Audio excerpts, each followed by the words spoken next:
You're listening to the Batuta Advocate's weekly news wrap on Desert Rock FM 96.5. Okay, welcome back to the Batuta Advocate Weekly News Bulletin. We are really putting in the hard yards here for you dribblers, so I hope you appreciate it. It is New Year's Day. All three of us here. You've got myself, Clancy Overall, editor of the Batuta Advocate. You've got Errol Park, editor at large, and you've got the young fella Wendell Hussey. We are in here on New Year's Day. This is unheard of. Even after a year like this one, I still think coming in on New Year's Day is a bit much. Well, Clancy, I think I've started 2021 the same way I started 2020, and that was with an undiagnosed respiratory illness in the Dubai airport's smoking lounge. But well, maybe you're the reason we had the year we had out here in Batuta. And what do they always say in every single newsroom, Clancy? Something about the news never sleeping? News never sleeps, yeah. And guess Same what? thing Everyone for have us. fallen off the wagon, so that was great. Last night was a bit of fun.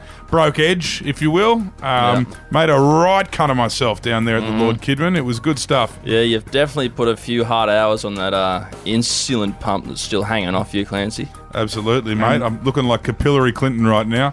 And you got one back for the good guys, though, Clancy, when you put your foot through that Queen of the Nile machine. So I thought that was a great move. Anyway, that probably will be expensive for you. Let's get into the news so we can get out of here. Pokies. Well, I did last night. What's in the news today? Christmas has officially ended with Dad frog marching the wheelie bin full of bottles out the front at 7 a.m. Yes, the bell has tolled, doing, on a few suburban Christmases in the way it always tends to. The chilling sound of crushed glass ringing out through the street as Dad has taken it upon himself to declare the Christmas weekend officially over. Yes, the festive season still does roll on, though, and so does the Christmas ham, says Dad.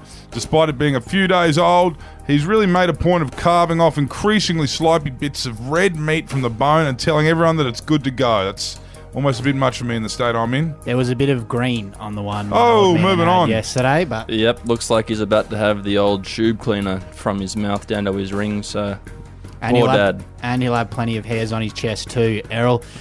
Now, we do have a sad story that we have to break to you today, and it is investor shock as Shortbread sales drop 86% in one single day. December 26th will be long remembered as the dark, dark day in the shortbread industry. Yeah, well, I was lucky enough to short the shortbread industry, so I'm... You're the only one who's happy, Errol. I'm happy, mate. Yep, after a tough year, sales of the popular biscuit fell off a cliff overnight, with industry insiders fearing the worst.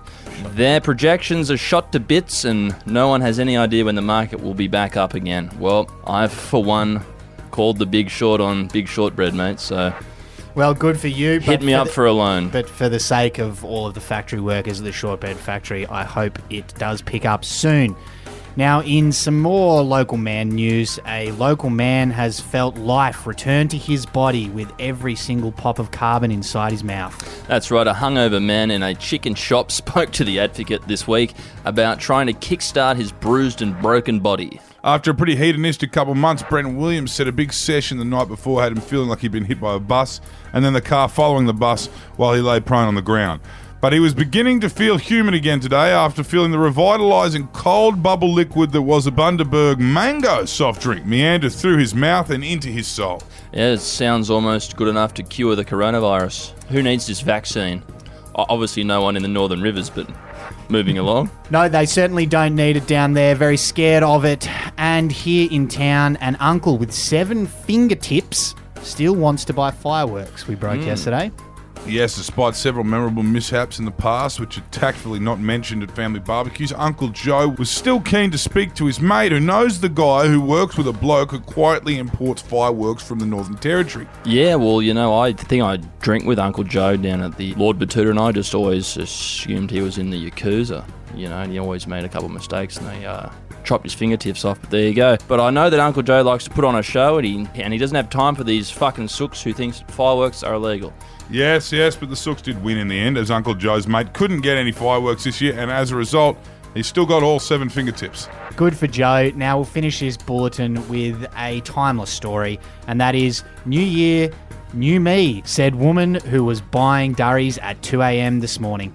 Happens to the best of us, doesn't it? 29-year-old Tessa Phillips was hoping that midnight on New Year's Eve would mark a new start for her and a big health kick. But after speaking to our reporters about the grand plans, she bumped into them later that night in the servo as she was picking up a pack of smokes in what was a relatively undignified return to normality. As Clancy said, it does happen to the best of us. Hopefully Tessa learns soon that it's better to just not make these grand resolutions and just continue on with life year after year. She's 29. I would have thought she'd known that by now. Look, her lungs might still look like garbage bags, but there's still some time for them to, end up like brand new pink water bottles. Yeah, I guess so. You made any bold plans, Errol? Bold resolutions? No. Well, the only resolution I have now, Wendell, is to visit the Colonel on the way home and then go to sleep. Sounds good. Good for you. So shove it up your ass. Yeah, go and get fucked. That's it from us today. Thank you very much for joining us on the Batuta Advocate Weekly Bulletin. Now, let's go get some mango soft drink into us, I believe. I'm going to have a grapefruit one. I'm having a UDL.